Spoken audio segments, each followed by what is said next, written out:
जय हिंद दोस्तों, मैं हूं शिवम सिंह। आज हम लोगों का टॉपिक है अरिथमेटिक प्रोग्रेशन। आज हम लोग इसके बारे में जानेंगे कि अरिथमेटिक प्रोग्रेशन क्या होता है। हम लोग अरिथमेटिक प्रोग्रेशन स्टार्ट करें इससे पहले हम लोग कुछ बेसिक टर्म्स के बारे में जानते हैं कि वो क्या होते हैं। सबसे पहला चीज़ टर्म है सीक्वेंस।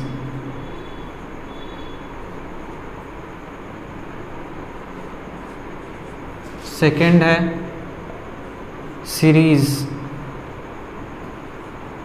और थर्ड है प्रोग्रेशन।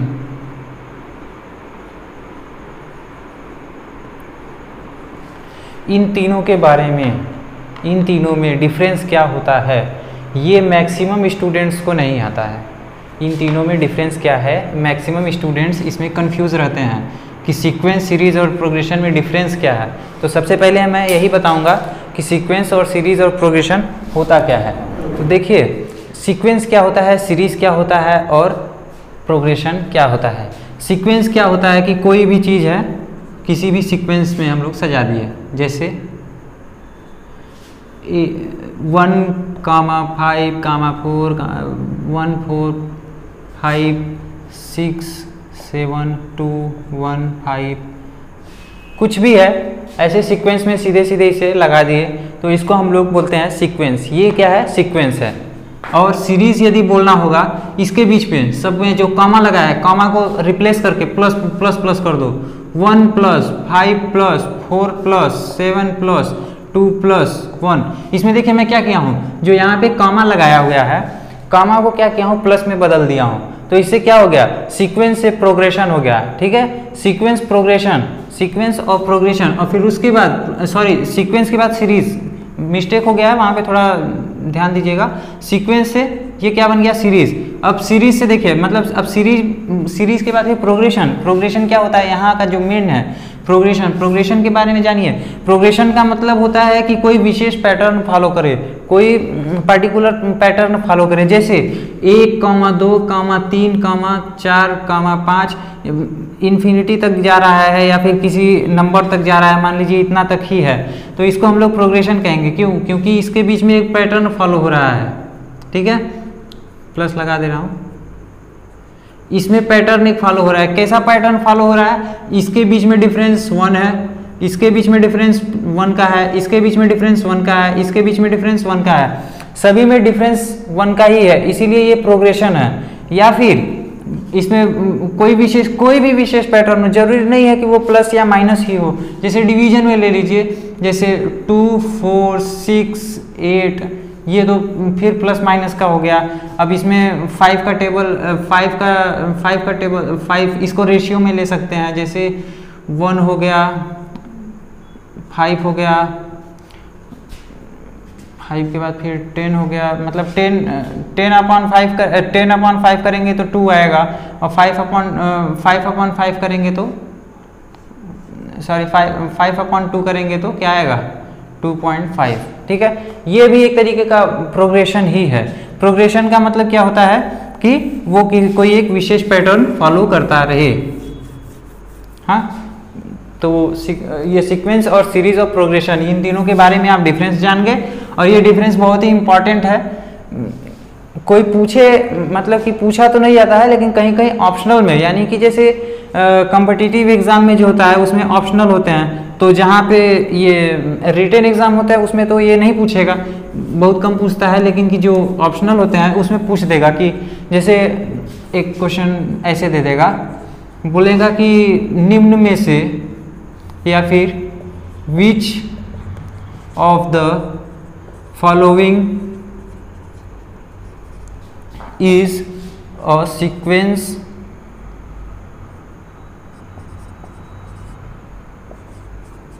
सीक्वेंस ऐसे दे देगा। और बोलेगा, पहला ऑप्शन में दे देगा 1, 3, 7, 5, 8 ऐसे करके कुछ दे देगा। और सेकंड ऑप्शन में दे देगा 1 + 3 + 7 + 5 + 8, इस प्रकार से दे देगा। और तीसरा में दे देगा बोथ, और चौथा ऑप्शन में दे देगा नन। और देखिए sequence, which of the following is sequence, इसमें सीक्वेंस कौन सा है, ये क्या है, ये सीरीज है। क्यों? क्योंकि बीच में प्लस लगा हुआ है। ये क्या है? सीक्वेंस है। क्यों? क्योंकि बीच में प्लस नहीं, प्लस की जगह पे कॉमा लगा हुआ है, कोई पैटर्न भी फॉलो नहीं कर रहा है। और यही पैटर्न फॉलो करता है तो क्या हो जाता है? प्रोग्रेशन। इसी प्रकार का क्वेश्चन पूछ देता है कॉम्पिटिटिव एग्जाम में। रिटेन एग्जाम में ये ऐसा क्वेश्चन ज़्यादा नहीं आते हैं। रिटेन एग्जाम में मैक्सिमम क्वेश्चन जो होते हैं इसके फॉर्मूलाज पे आते हैं, ये इस पे नहीं आते हैं क्वेश्चन। ठीक है, अब प्रोग्रेशन में देखिए, हम प्रोग्रेशन अब कितने टाइप के होते हैं देखिए। अरिथमेटिक नहीं है, टॉपिक हम लोग का वही रहेगा, यानी कि हम लोग अरिथमेटिक मीन के प्रोग्रेशन के बारे में अच्छी तरीके से जानेंगे, लेकिन अभी प्रोग्रेशन के बारे में जानिए। प्रोग्रेशन होता है arithmetic progression,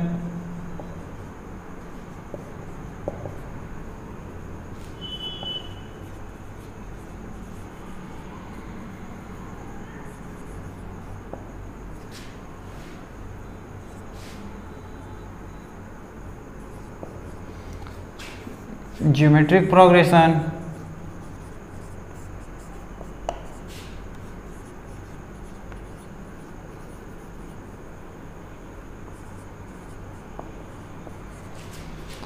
harmonic progression,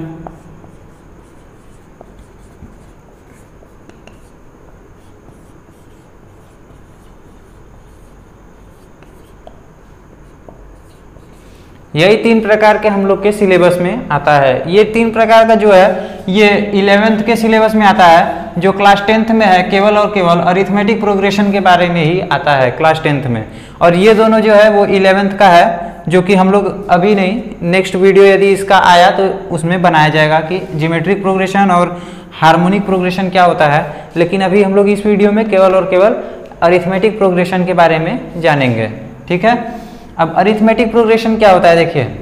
arithmetic progression में क्या होता है कि प्रोग्रेशन होता है इसमें जो कि एक पैटर्न फॉलो करता है, यानी कि प्लस या माइनस का। जैसे 1 2 3 4 5 6 7 ऐसे। ठीक है, या फिर 3 4 5 6 7 1 3 5 7 9 11 13।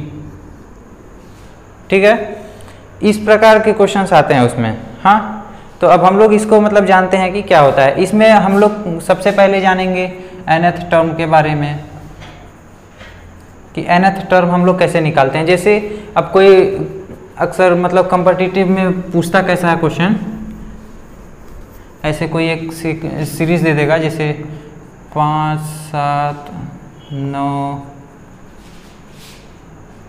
11 13 ऐसे ऐसे करके कहेगा कि ये एक प्रोग्रेशन है, ये आगे जा रहा है। तो अब इसका 122वां टर्म बताइए। 122वां टर्म क्या होगा? अब आप कहिए कि हम आपको इतना लिख के इसका पूरा 122 बार लिखेंगे, फिर उसके बाद 122वां टर्म गिनेंगे, तो फिर आपका मतलब कि पूरा समय इसी क्वेश्चन को करने में बीत जाएगा, बाकी के क्वेश्चंस में बढ़ ही नहीं पाएंगे। इस प्रकार से क्वेश्चन दे देगा, या फिर बोलेगा 1 + 2 + 3 + 4 + 5 इन्फिनिटी तक दे देगा, सॉरी n टर्म दे देगा। बोलेगा कि अब इसका सम बताइए कितना होगा, या फिर बोलेगा 1 से 20 तक का जोड़ बताइए कितना होगा। अब कई बच्चे कहेंगे कि मैं 1 से 20 जोड़ दूंगा। 1 से 20 है, खैर चलिए आप जोड़ देंगे। 1 से 100 तक बोल दिया कि 1 से 100 तक जोड़ेंगे वो कितना होगा, या फिर ऑड नंबर का बोल दिया 1 + 3 + 5 ऐसे ऐसे करके 101 तक गया है, इसका सम बताइए क्या होगा। इस प्रकार का क्वेश्चन हम लोग जानेंगे कि सम उसका कैसे निकालते हैं, nth टर्म कैसे निकालते हैं, इसी बारे में। ठीक है, तो सबसे पहले nth टर्म के बारे में जान लेते हैं। अब nth टर्म में हम लोग देखिए कैसे निकालेंगे। जैसे कोई पहला टर्म है, पहला टर्म जो होगा उसको हम लोग a से ले लिए। अब दूसरे टर्म में क्या होगा, कोई ना कोई चीज़ जोड़ा हुआ रहेगा, तो a होगा। तो दूसरा टर्म क्या होगा, a प्लस कोई भी चीज़ उसमें ऐड किया हुआ होगा, या फिर वो नेगेटिव में भी हो सकता है, पॉजिटिव में भी हो सकता है। नेगेटिव में होगा तो यहाँ पे प्लस है, यहाँ पे नेगेटिव नंबर कोई आ जाएगा। पॉजिटिव है तो प्लस पॉजिटिव नंबर आ जाएगा। नेगेटिव नंबर लिखेंगे तो क्या होगा, वो आगे चलकर प्लस माइनस माइनस में यहाँ पे बदल जाएगा। ठीक है, तो उसका कोई दिक्कत नहीं है। तो यहाँ पे a प्लस डी, हम लोग डी लेते हैं, डी अक्सर हर बुक में लिया जाता है, तो मैं भी यहाँ पे डी ले रहा हूँ, ठीक है। अब तीसरा टर्म कैसे लिखेंगे, a प्लस डी, इसमें जितना जोड़े हैं उतना ही इसमें भी जोड़ेगा, तो इससे डी जोड़े प्लस डी और जोड़ दिए, तो ये क्या बन गया, a प्लस 2d। ये फर्स्ट टर्म है, सॉरी ये सेकेंड टर्म है, ये थर्ड, अब थर्ड टर्म हो गया, फोर्थ टर्म हो क्या होगा, a plus D plus D plus D. First term हो गया, सेकेंड टर्म हो गया, थर्ड टर्म हो गया, फोर्थ टर्म हो गया। अब ये ऐसे ही इन्फिनिटी तक जाता रहेगा, यानी कि जितना टर्म पूछेगा उसमें हम लोग उतना टर्म लिख देंगे, ठीक है। तो इन सभी में देखेंगे क्या है, a कॉमन है सब में, a यानी कि जिसमें जितना इसमें a आ रहा है, a इसमें भी आ रहा है, a इसमें भी आ रहा है, a इसमें भी आ रहा है, a आगे आता ही रहेगा, हर में a रहेगा। तो जो nth टर्म होगा, nth टर्म इसमें बोलेगा कि जो nवां टर्म होगा वो क्या होगा, nth टर्म, ठीक है। तो nth में क्या लिखेंगे, nth टर्म बराबर होगा a प्लस, देखो देखिए अब इसमें एक पैटर्न और फॉलो हो रहा है क्या, इसमें देखिए d एक भी नहीं है, इसमें d एक खो है, यानी कि दूसरे में एक, तीसरे में दो, और चौथे में 3, यानी कि जैवा टर्म चाहिए उससे एक कम d आ रहा है। जैसे देखिए यहाँ पहला था तो पहले से एक कम, यानी कि 0d प्लस 0d, यहाँ पे आपको इच्छा है तो लिख लीजिए प्लस 0d, यहाँ पे plus 1d plus 2d, d plus d इसको करेंगे तो 2d हो जाएगा, यहाँ पे 3d हो जाएगा। पहला टर्म में 0d, दूसरे टर्म में 1d, तीसरे में 2d, चौथे में 3d। तो यहाँ पे जो n टर्म होगा उसमें n-1, यानी कि देखिए n-1d हो जाएगा। तो ये हो जाएगा nth टर्म का फॉर्मूला, nth टर्म का यही होगा फॉर्मूला। आपको इसको याद करने की जरूरत नहीं है, आपको ये मतलब पता होगा, नहीं पता है तो ये आप मतलब याद नहीं करेंगे, ये आपको सवाल लगाते लगाते याद हो जाएगा। यदि आप सवाल लगाएंगे तो, और नहीं लगाएंगे तो नहीं याद होगा, तब फिर आप याद कर लीजिए, आपको इच्छा है, ठीक है। इस प्रकार से हम लोग nth टर्म निकालते हैं। तो देखिए जैसे मैं ये तीन ठो क्वेश्चन लिया हूँ, एनसीईआरटी का है, तीन का तीनों एनसीईआरटी का क्वेश्चन है, तीनों के तीनों एनसीईआरटी के ही क्वेश्चन है। इन तीनों को हम सॉल्व करते हैं, क्लास 10th एनसीईआरटी का है, आप लोग देख सकते हैं इसे। तो देखिए सबसे पहला क्वेश्चन क्या बोल रहा है कि एक प्रोग्रेशन है 2, 7, 12, 17 और इसमें पूछा क्या है 10th टर्म क्या होगा, ठीक है। तो इसमें 10th टर्म क्या होगा यही पूछा गया है। तो इसमें 10th टर्म क्या होगा, हम लोग ऐसे कैसे फाइंड करें, देखिए तो ये पहला टर्म, दूसरा टर्म, तीसरा टर्म, चौथा टर्म, पांचवा, छठवां, सातवां, आठवां, नौवां, 10वां, ठीक है। तो इससे आप देख रहे हैं कि 10वां टर्म क्या मिल रहा है हम लोगों को, 47 मिल रहा है। अब इसे हम लोग फार्मूला से, यानी कि अब जब क्वेश्चन आएगा कहीं भी तो हम लोग क्या उसका पूरा टर्म लिखेंगे। इसमें मान लीजिए 10 दिया था, अभी 50 दे देता तो क्या हम लोग वो लिखेंगे, नहीं हम लोग वो नहीं लिखेंगे। इसको कैसे निकालेंगे, nth टर्म का फार्मूला क्या है, nth टर्म का देखिए nth टर्म को ऐसे हम लोग रिप्रेजेंट कर देते हैं, जिसको इच्छा है करिए, नहीं इच्छा है तो केवल 10th टर्म ऐसे लिख के कर दीजिए। तो a plus n-1 into D होता है, यहाँ पे a का वैल्यू 2 दिया हुआ है, प्लस n का वैल्यू क्या है, जितना जैमा हम लोग को चाहिए उतना n का वैल्यू है, n का वैल्यू है 10-1 और d का वैल्यू, d क्या है कॉमन डिफरेंस, इसको हम लोग कॉमन डिफरेंस भी बोलते हैं। आप लोगों को मैं देखिए बताना भूल गया था कि d जो है, d को कॉमन डिफरेंस बोलते हैं, ठीक है। और a को जो है फर्स्ट टर्म है, बोलते नहीं है, फर्स्ट टर्म होता ही है ये, और ये कॉमन डिफरेंस होता है, यानी कि इन दोनों के बीच में डिफरेंस कितना है, ठीक है, इंटू डी, यानी कि कॉमन डिफरेंस इन सब में कितना है। इसमें देखिए 5 जोड़ेंगे तो ये आ जाएगा, इसमें 5 जोड़ेंगे ये आ जाएगा, इसमें 5 जोड़ेंगे तो ये आ जाएगा, इसमें 5 जोड़ेंगे तो ये आ जाएगा। तो कॉमन डिफरेंस हो जाएगा 5, तो ये कितना हो गया, 10 में से 1 गया 9 और प्लस 5 सॉरी इंटू 5, 9 5 जा 45 और ये 2 ऐड कर दिए इसमें, आ गया कितना 47। ये देखिए ऐसे भी 47 आया और ऐसे भी 47 आया। आप लोग एकदम मतलब बेफिक्र होके ये फार्मूला लगा सकते हैं, ये मैंने प्रूफ कर दिया है इससे, ठीक है। इसको हम लोग फिजिकली मतलब कि अपने दिमाग से यानी कॉमन सेंस से इसे लेके आए और ये फार्मूला से लेके आए। आपको पूरी तरह फार्मूला पे डिपेंड नहीं, आपको मतलब ऐसे हम लोग को सोचना भी है कि ये कैसे आ रहा है, ठीक है। और कैसे आ रहा है इसके पहले मैं बता चुका हूँ, क्यों ये फार्मूला भी हम लोग को मतलब ऐसे फिजिकली हम लोग वेरीफाई करके ही लेकर आए थे, ठीक है। अब इस पर सेकेंड एक क्वेश्चन लगा देते हैं, इससे आपको प्रैक्टिस हो जाएगा। इसमें बोल रहा है कि how many 3 digit numbers, two digit numbers are divisible by 3। 2 digit के नंबर हैं, ठीक है। 2 डिजिट का नंबर स्टार्ट कहाँ से होता है, 10 से। 10 से स्टार्ट होता है और 99 तक जाता है। बोल रहा है कि इसके बीच में कितने नंबर्स 3 से डिविजिबल हैं। 3 से डिविजिबल है, इतने में कितने नंबर्स 3 से डिविजिबल हैं, कैसे निकालेंगे हम लोग, देखिए। तो इसमें बोला क्या, पहला जो 3 से डिविजिबल नंबर होता है 3 3 या 9, 3 4 जा 12, यानी कि 12 जो है वो पहला नंबर होगा जो 3 से डिविजिबल होगा और 2 डिजिट का होगा। और दूसरा क्या होगा, 12 के बाद क्या आता है 15, ठीक है।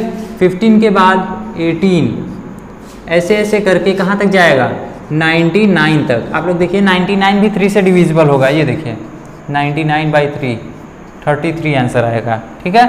ये भी डिविजिबल है। तो 12 से लेके 99 तक जाएगा, तो ये कितने हैं पूरा, ये पूरा टोटल कितने हैं, इसको हम लोग गिनने के लिए क्या करेंगे, देखिए nth यानी कि snth जो दिया हुआ है वो क्या दिया हुआ है 99, हम लोग उसको x मान लेते हैं कि कितने टर्म है, टोटल n टर्म है, ठीक है। यानी कि टोटल कितने नंबर्स हैं डिविजिबल 3 से, n है, ठीक है। बराबर a यानी कि 12 n-1 और डिफरेंस कितना है 3 का। अब ये मैं कैसे लिखा, यदि ये आपको नहीं समझ में आ रहा है तो ये देखिए कैसे मैं लिखा, ये बता रहा हूँ। हम लोग को snth का फॉर्मूला मालूम है कि क्या, सॉरी snth नहीं, nth का फॉर्मूला मालूम है, nth टर्म का, कि a plus n-1 into D होता है, ठीक है। तो अब हम लोग इस फार्मूले से हम लोग को कैसे पता चल रहा है कि यहाँ पे ये फार्मूला लगा है, इसमें क्यों पता चलेगा हम लोग को, देखिए nth टर्म दिया हुआ है और a दिया हुआ है, तो हम लोग को n निकाल लेंगे, d भी दिया हुआ ही है, यानी कि इसके बीच का डिफरेंस कितना है, हर जगह कॉमन डिफरेंस देखेंगे 3 का है, हर जगह 3 का, ठीक है। तो सब चीज़ दिया हुआ है, बस खाली हम लोग को निकालना क्या है, n निकालना है, ठीक है। तो ये देखिए अब इसको हम लोग कैसे करेंगे, 99 - 12 is equal to n-1 into 3। 99 में से 12 गया कितना होगा, 99 में से 12 गया कितना होगा बताइए, 87। 87 is equal to n-1 into 3। इसको 3 से भाग दे देंगे, 3 2 जा 6, 3 9 जा 27। n-1 इसमें जब इसको 3 से भाग क्यों दिया जानते हैं, ये यहाँ से 3 हट जाएगा, हाँ, क्योंकि ये जो यहाँ पे था ये इधर चला गया, इज इक्वल टू के उधर जाएगा, तो वहाँ पे क्या हो जाएगा, डिवीजन में हो जाएगा। n-1 is equal to 29, n is equal to 29 + 1 30। कैमा टर्म कितने आएंगे, टोटल 30 आएंगे, ठीक है। अब आप लोग को मतलब अब ऐसे दिखाना होगा, तो दिखाने में तो पूरा बहुत समय लग जाएगा, ठीक है। तो देखिए बोल क्या रहा है कि 21 18 15 12 ऐसे ऐसे करके दिया हुआ है, और पूछ रहा है इसमें कैमा टर्म इसमें 0 होगा, 0 आएगा, यानी कि कुछ ना कुछ इसमें 0 आएगा, ठीक है। इसको देखिए 21 18 12 के बाद अब इसे हम लोग देखिए नॉर्मली ऐसे करते हैं, तो कितना आएगा, 12 के बाद क्या आ जाएगा 9, 9 के बाद क्या आ जाएगा 6, 6 के बाद क्या आ जाएगा 3, 3 के बाद क्या आ जाएगा 0, 1 2 3 4 5 6 7 8। हम लोग का क्या टर्म, 8वां टर्म आ रहा है, हाँ। तो देखिए अब 8वां टर्म आ रहा है, तो अब इसको फार्मूला ऐसे करते हैं थोड़ा। nवां टर्म क्या आना चाहिए 0, ठीक है। 0 बराबर a यानी कि 21 प्लस n यानी कि n हम लोग को निकालना है -1 इंटू डी। अब ये फार्मूला हम लोग कैसे लगाए देखिए, nth का फार्मूला होता है a plus n minus one into D.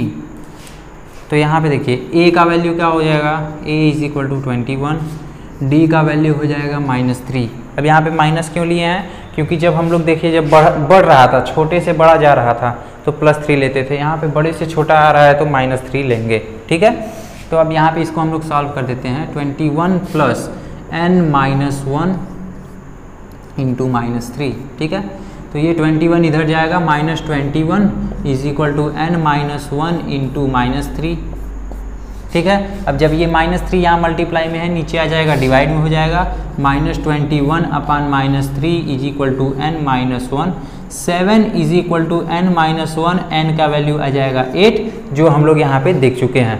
ये देखिए आप NCERT का क्वेश्चन आपको मतलब सॉल्व भी नहीं करना हुआ, यहाँ पे आंसर आ गया था। लेकिन खैर ये बोर्ड में जब पूछेगा तो हम लोग को डायरेक्टली आंसर नहीं देना होगा, वहाँ पे हम लोग को सॉल्व करना होगा, तो सॉल्व हम लोग उसको ऐसे कर देंगे। ठीक है, उम्मीद करता हूँ कि ये क्वेश्चन आपको समझ में आया होगा।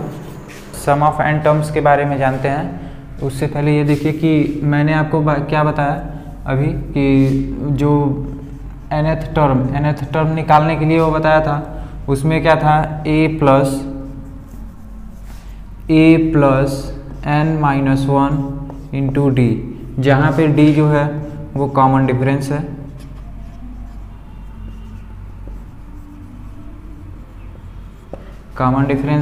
a जो है वो फर्स्ट टर्म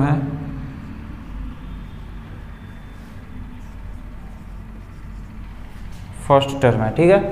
तो nth टर्म यानी कि जैसे 1 2 3 4 5, इसमें हम लोग nth टर्म यानी कि जैसे कोई बोल दिया 20वां टर्म क्या होगा, 30वां टर्म क्या होगा, इसके लिए हम लोग फार्मूला ये वाला यूज़ करते थे।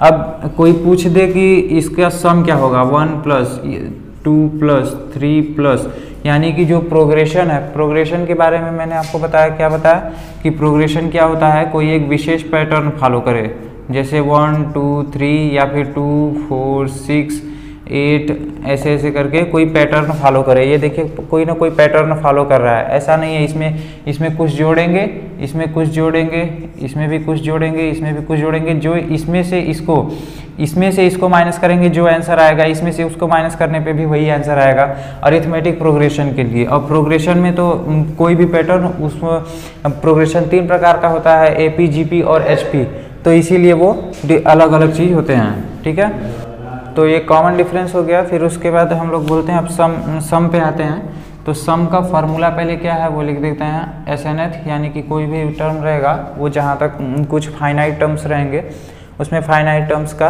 हम लोग को सम निकालना रहेगा। तो फाइनाइट टर्म्स के लिए सम के लिए होता है n/2 2a plus n minus one into D, ये उसका फार्मूला है। अब इसको हम लोग को मतलब ये आता कैसे, ये देखें तो जैसे a फर्स्ट टर्म है, a plus D second term है, a plus 2d third term है, a plus 3d fourth term है, ऐसे ऐसे करके a plus n minus one into D, a plus n minus one into D, इतने ये total n terms के लिए n टर्म इसमें हो गए हैं। ठीक है, ये फर्स्ट टर्म है और ये nth टर्म है। nth टर्म के लिए n माइनस वन होता है, क्योंकि यहाँ पे 0d है, 1d 2d 3d, तो n माइनस 1d, यानी कि nवां टर्म क्या होगा इसमें, n माइनस 1d। अब इसको हम लोग, ये n टर्म्स हैं, n टर्म्स। फिर उसके बाद इसको हम लोग थोड़ा उल्टा करके लिख देते हैं। इसको यदि हम लोग उल्टा करके लिखें तो ये हो जाएगा a plus n minus one D, a plus n minus 2d, a plus n minus 3d, ऐसे ऐसे करके ये a तक चला जाएगा। अब इसको देखिए, अब इसमें हम दोनों को ऐड करते हैं तो क्या होता है, इसको दोनों को ऐड करेंगे, फर्स्ट टर्म का इसमें और इसमें का फर्स्ट टर्म, यानी कि 2 इंटू इन दोनों का सम करेंगे। ठीक है, तो इसका सम ये हो जाएगा, ये जो पूरा है इसको हम लोग को सम करना है, तो सम करने के लिए यहाँ पे बीच में प्लस का साइन आ जाएगा। ठीक है, और इसके बीच में प्लस का साइन आ जाएगा, तो इन सब का सम हो जाएगा।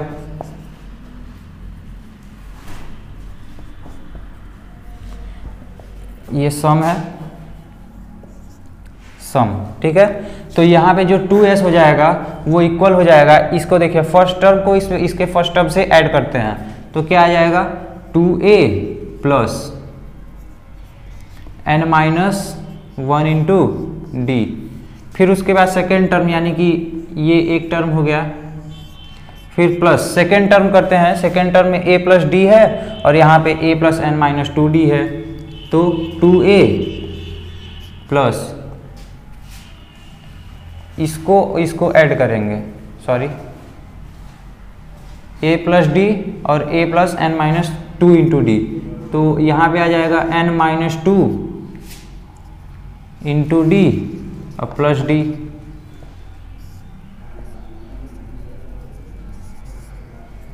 तो इसको हम लोग यदि वो करना चाहें तो 2d, इसको हम लोग खोल के लिखना चाहें तो इसको लिख देंगे nd माइनस 2d और plus d।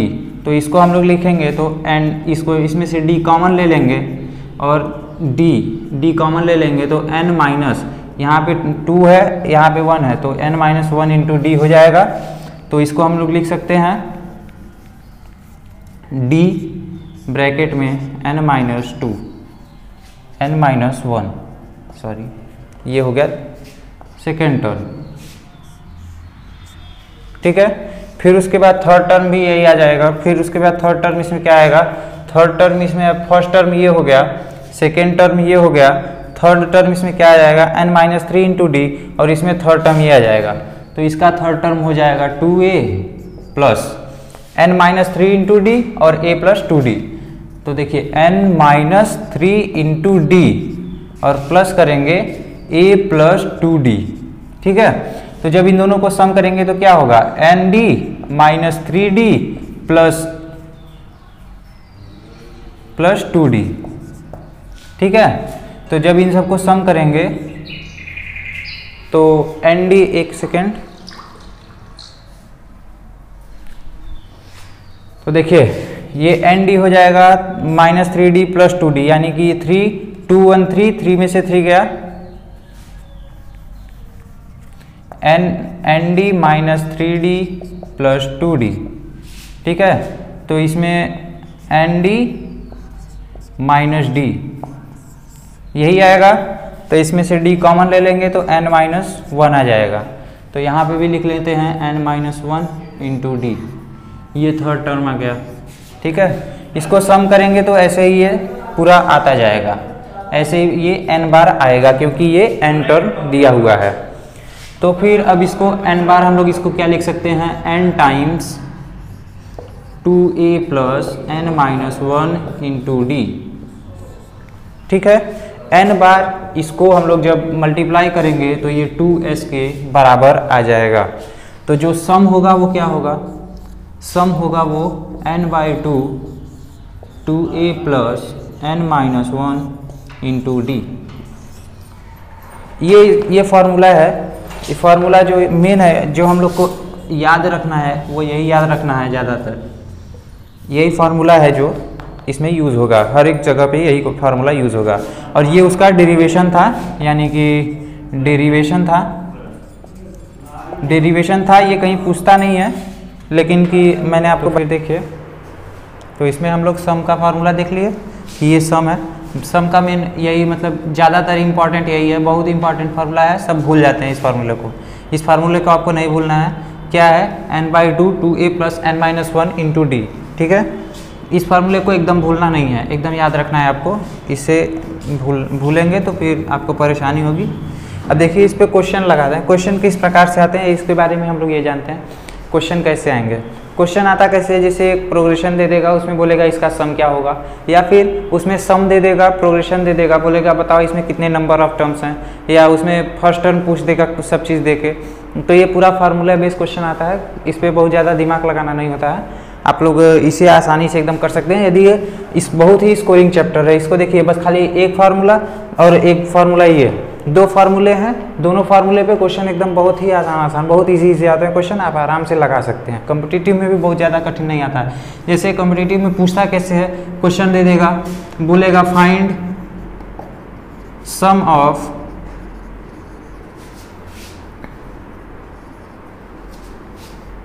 100 1 to 100 natural number. Natural number का सम पता करना है 1 से 100 तक में। इसका मतलब ये क्वेश्चन पूछ क्या रहा है, क्वेश्चन कह रहा है कि आपको 1 + 2 + 3 + 4 + 5 + 6 + 7 + 8 ऐसे ऐसे करके 100 तक जाना है। ठीक है, तो अब हम लोग इसे कैसे निकालेंगे, इसको हम लोग सम के फार्मूला से निकालते हैं। n/2 यानी कि ये टोटल कितने टर्म्स हैं, n टर्म्स हैं, यानी कि 100/2 ब्रैकेट में 2a 2 × 1 2 × 1 प्लस n-1 यानी कि 100 - 1 यानी 99 × d यानी कि × 1। ठीक है, तो 100/2 यानी कि 50 × 2 × 2 प्लस 99। ठीक है, n/2 2a + n-1 × d यानी कि 99 + 2 101 × 50 n/2 2a + n-1 × d। ठीक है, देखिए ये फार्मूला है, इसको सीधे सीधे फार्मूले पे रखे हैं। कितना n टर्म्स है, n/2 है, सम का फार्मूला n/2 100/2 और फिर ब्रैकेट में है 2a + n-1 × d। 2 × a 1 क्या है, 1 क्या है यहाँ पे a हो जाएगा, और n का वैल्यू क्या आ जाएगा, n का वैल्यू आ जाएगा यहाँ पे 100 - 1 यानी कि 99 × d, d का वैल्यू है 1। तो आप लोग यहाँ पे देख सकते हैं ये सीधे सीधे सम का फार्मूला निकल गया। तो इसका क्या आ जाएगा 50 × 2 प्लस 99 × 50। देखिए ये है, यही आएगा आंसर इसका। इसको हम लोग लिख सकते हैं क्या 101 × 50। ठीक है, इसको हम लोग नेचुरल नंबर का सम हम लोग इसे डायरेक्ट फार्मूला से भी याद कर लेते हैं। क्या होता है n+1/2। ये मतलब natural number, sum of natural number. इसको बहुत जल्दी जल्दी मतलब करते हैं, इसके लिए हम लोग याद कर लेते हैं, लेकिन याद करने की ये जरूरत नहीं है। इससे देखिए और आसानी से ही आ गया, और बहुत बड़ा फार्मूला भी नहीं है। आप लोग इसे मतलब याद नहीं करके सीधे सीधे मतलब फार्मूला पे सेट कर देंगे तो वो हो जाएगा। अब इस पे और क्वेश्चन कैसे पूछ लेता है, और क्वेश्चन कहता है कि find sum of odd numbers between 1 to 100। 1 से 100 के बीच में जितने भी ऑड नंबर्स हैं, ऑड नंबर्स यानी कि ऑड नंबर्स क्या होते हैं 1 3 5 7, जो कि 2 से डिविजिबल नहीं होते हैं, उसे हम लोग ऑड नंबर बोलते हैं। ठीक है, वो 2n + 1 के फॉर्म में होते हैं। कोई भी नंबर है वो या तो 2n के फॉर्म में होगा या फिर 2n + 1 के फॉर्म में होगा। इसके अलावा कोई भी दुनिया में नंबर एग्जिस्ट नहीं करता है। जैसे 1 है तो वो 2n - 1 के फॉर्म में है। ठीक है, 2 है तो वो 2n के फॉर्म में है, 3 है तो वो 2n + 1 के फॉर्म में है। यहाँ पे +1 लिखा हूँ, यहाँ पे +-1। ठीक है, +-1 कर लेते हैं। तो इसका मतलब क्या है, कोई भी नंबर दुनिया में एग्जिस्ट जो भी करेगा वो 2n + -1 या फिर 2n के फॉर्म में एग्जिस्ट करेगा। इसको आप पढ़े होंगे मतलब रियल नंबर्स में इसके बारे में कि ये क्या होता है। हाँ, तो अब हम लोग बात करते हैं कि 1 से 100 तक के बीच में जो ऑड नंबर्स होते हैं उनका सम क्या होगा। तो हम लोग इसे स्टार्ट करते हैं 1 3 5 7 9 ऐसे ऐसे करके ये जाएगा 99 तक। ठीक है, तो अब इसमें देखिए n/2 यानी कि इसमें टोटल कितने नंबर्स हैं। इसमें टोटल नंबर्स हैं n/2 यानी कि 100/2 50। इसमें टोटल 50 ऑड नंबर्स होंगे। क्यों? क्योंकि 1 और एक को छोड़ के दूसरा, फिर दूसरे को छोड़, फिर तीसरे को छोड़ के चौथा, यानी कि यहाँ पे हम लोग 50, ये टोटल जो नंबर है, ये टोटल नंबर यहाँ पे होगा 50। तो हम लोग बात करते हैं यहाँ पे 50/2 n/2 ब्रैकेट में 2a 2 × 1 प्लस n-1, यानी कि n टोटल कितना है 50 - 1 इंटू d कितना है 1, यहाँ पे 2। अब डिफरेंस कैसे निकाले हैं, 3 में से 2 माइनस किए या फिर 5 में से 3 माइनस किए, जिसमें से भी आप जिसको माइनस करेंगे आंसर यही 2 ही आएगा, ठीक है। तो अब देखिए यहाँ पे क्या हो जाएगा 25, 2 × 1 = 2 प्लस 50 - 1 कितना होता है 49 × 2, ठीक है।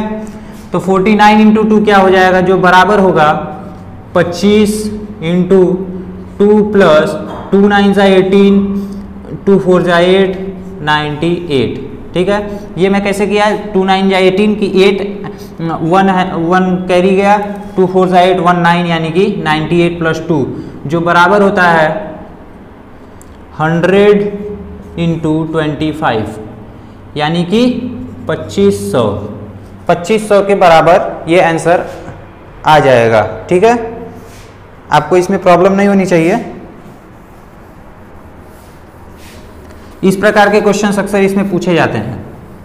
तो देखिए अब हम लोग, ये क्वेश्चन आएगा कि हम लोग 99 तक ही क्यों लिए, 99 तक क्यों लिए, क्योंकि यहाँ पे पहले तो बिटवीन लिखा हुआ है, बिटवीन यानी कि 1 से 100 के बीच में, 1 से 100 तक के बीच में, यहाँ पे यानी कि जो यहाँ से यहाँ तक में जो नंबर्स आएंगे उसको 100 को भी ले सकते हैं, लेकिन कब, लेकिन 100 हम लोग ले सकते हैं, लेकिन 100 क्या हो जाएगा, 100 हो जाएगा even.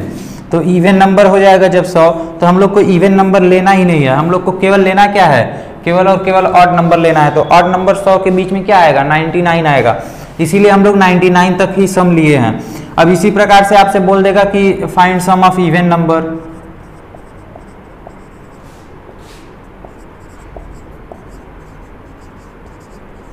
Find sum of even number, even number का सम बोल देगा कि 1 से 100 के बीच में क्या होगा, ठीक है।